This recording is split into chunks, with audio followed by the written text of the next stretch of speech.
Hello everyone, welcome back to my channel. I'm Bill. We're going to be in the Dungeon Crawl Classics book today. This video is going to be over the starting gold that a character above 0 level would start with, as well as what a character of 0 level starts with. The talk about coinage, check penalty, encumbrances, and fumble die. Essentially everything on page 70 we're going to go over in this video.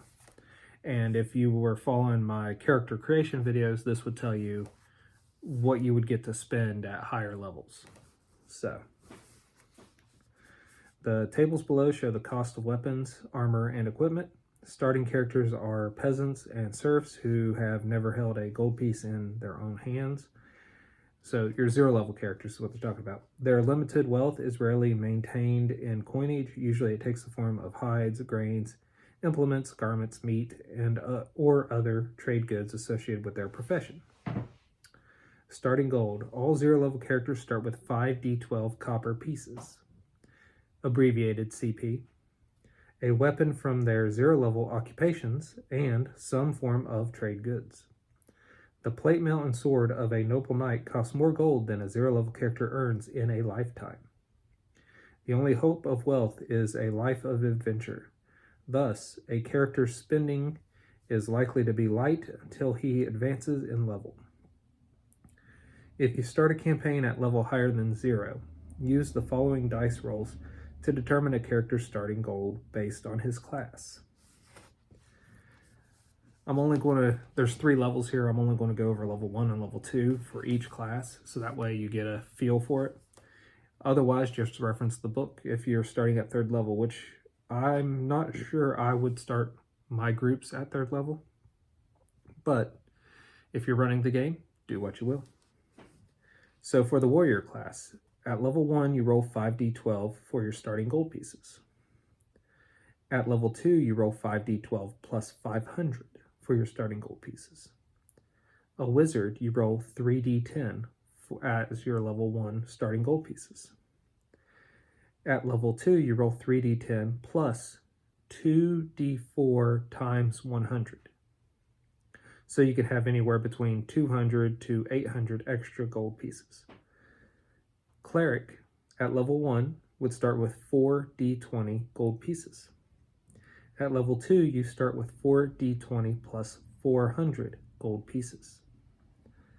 A thief, at level 1, starts with 3d10 gold pieces.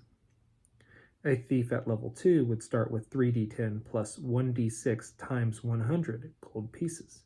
So they would have between an extra 100 to 600 gold pieces.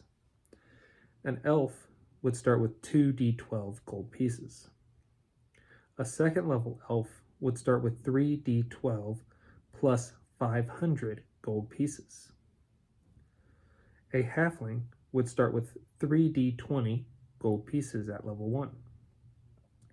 A halfling would start with 3d20 plus 250 gold pieces at level 2.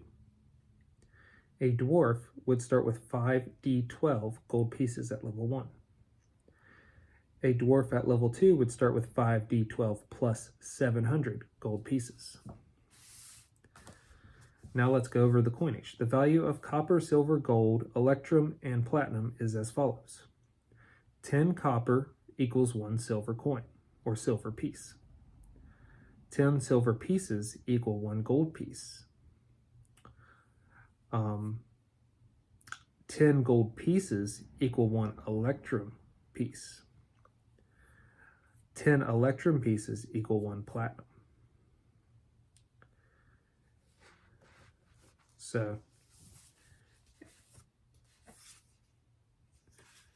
So if you're using coins and you wanted to carry larger sums, you'd want to change them from gold to electrum to platinum.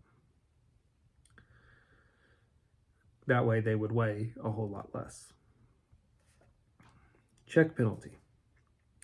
Plate mail is bulky, ill-fitting, and inflexible. Warriors who wear plate mail find the weight inhibits their ability to jump chasms, as do thieves when they try to scale walls. The check penalty applies to checks to climb, jump, balance, swim, move silently, and other such physical activities. Wizards who wear plate mail find it hard to trace runes correctly, and the high iron content interferes with their spellcasting. The check penalty also applies to wizard and elf spell checks made while using this kind of armor. Cleric spell checks are not affected by armor check penalties in this manner. Note that armor manufactured from mithril, adamantine, or other materials not containing iron may reduce the spell check penalty. Next, we'll talk about encumbrance. A character who carries too much weight is slowed down. Use common sense. Players must explain how they are carrying their equipment. Which hand holds which weapon, which sack or backpack contains which objects, and so on. A character carrying a substantial ratio of his body weight is slowed to half speed. A character cannot carry more equipment than half his body weight. Fumble die. Heavy armor is clumsy and awkward. When a fumble occurs, characters wearing heavy armor tend to be affected more significantly. Armor determines the die used for fumbles, as noted on the table below. Refer to the combat chapter for more information on fumbles. The fumble die for armor is a D4 for light armor, jumps up to a D8. Well, it's a D4 for unarmored. It's a D8 for padded and leather and studded leather. It's a D12 for hide, scale mail, chain mail. It's a D16 for banded mail, half plate, full plate. And if you're using a shield, it's a D8. Excuse me.